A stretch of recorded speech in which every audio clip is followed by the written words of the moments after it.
Hey, g'day, it's Warwick Powell here from Smart Trade Networks coming to you from Brisbane, Australia. At Smart Trade Networks, we try to blend heavy gauge research and development being undertaken with our university collaborators at Queensland University of Technology with our technical development work in the real world, so to speak, and learn through both theoretical reasoning as well as the consequences of practical implementations and observations about what's happening in real supply chains as to how we can design and deliver outcomes that are better for humanity than the current state of play. About 50 years ago, George Akerlof wrote an economic paper, and he won a Nobel Prize for this in due course, on what he called the market for lemons. And that particular paper was actually all about the consequences of information asymmetry in marketplaces and the negative consequences of information asymmetry over time. In essence, what he talked about was a marketplace where originally there was superior motor vehicles in this case and inferior motor vehicles, but that the end consumer couldn't tell the difference, whereas the dealer could. Now, the superior products are priced more than the inferior products, as you'd expect, but because consumers couldn't tell the difference between the two and had to basically trust the word of the dealer, who actually had a vested interest in not necessarily fully representing the state of the different motor vehicles, the marketplace effectively discounted for the doubt.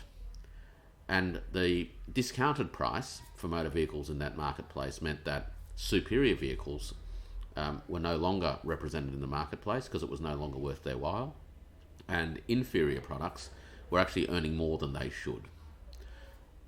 The beneficiaries of this, of course, are those who are selling inferior products, and the losers are consumers who are denied access to superior goods and who are paying more for inferior goods than they should have otherwise paid, and of course the producers and merchants of superior products.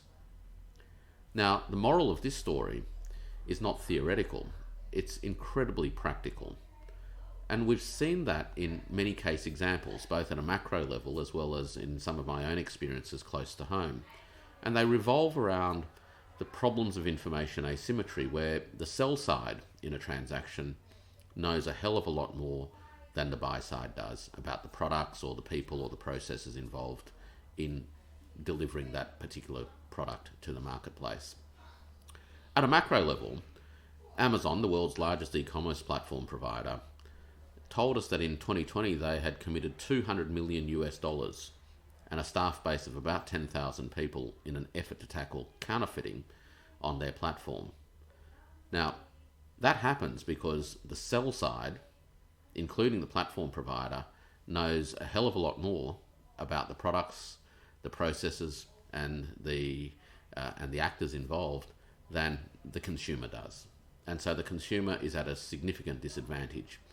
The fact that $700 million had to be committed in one 12-month period to try and tackle this problem just tells you how significant information asymmetry is when it comes to disadvantaging the community at large. And frankly, that's not good enough.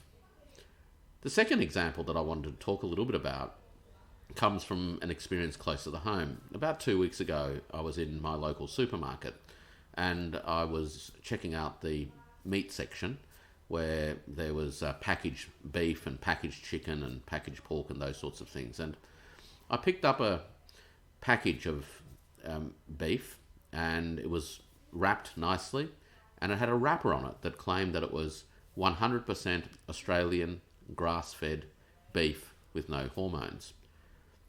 I looked all over that package. I looked at the label, I flipped it over, and you know what?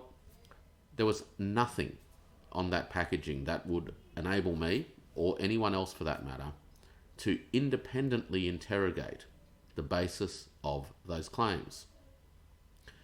The same situation actually existed on the package of chicken, which claimed to be free-range hormone-free.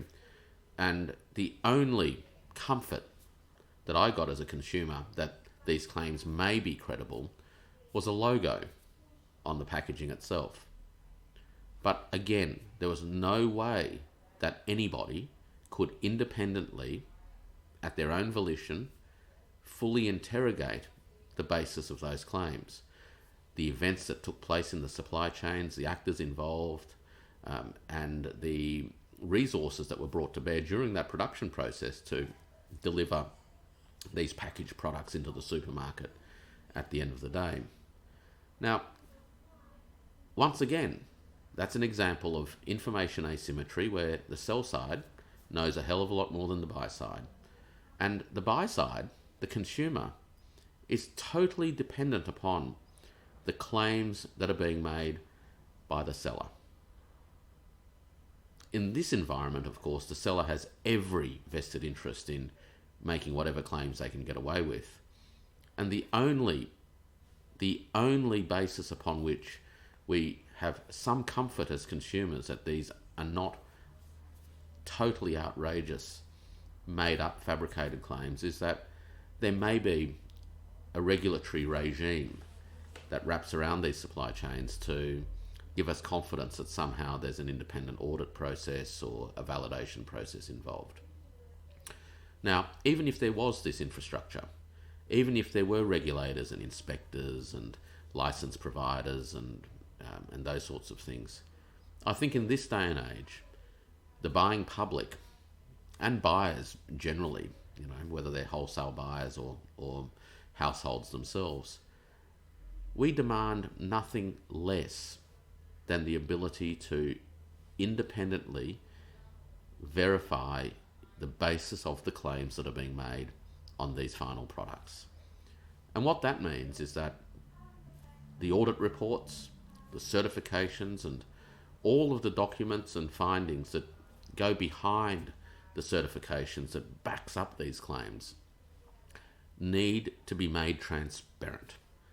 We need to be able to see for ourselves who the authors were of these documents, whether these documents and findings were attested by anybody, when they were done, under what circumstances were they done, and that the reports themselves are registered in an information system where we can be confident that they haven't been altered and changed or censored, and we can go back to the origins, if you will. So not only are we interested in the provenance of things themselves, we must insist on having transparency to the provenance of the information claims about the things.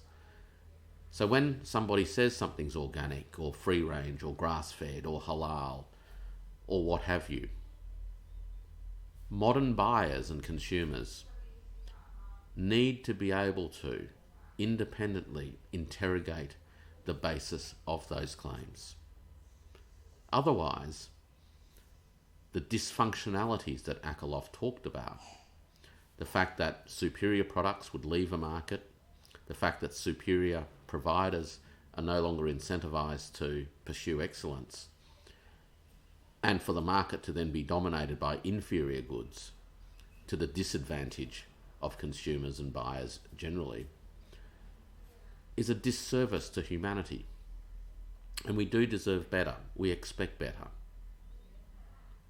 And that's why at Smart Trade Networks we've been working really hard on building an infrastructure utilising blockchain technologies to deliver a level of transparency and accountability that, as it improves over time, will, I think, deliver more confidence for consumers that they are actually getting what they're paying for, and that the claims themselves are at least transparent and auditable and verifiable, and that the reputations of everyone involved in these supply chains is also on the line.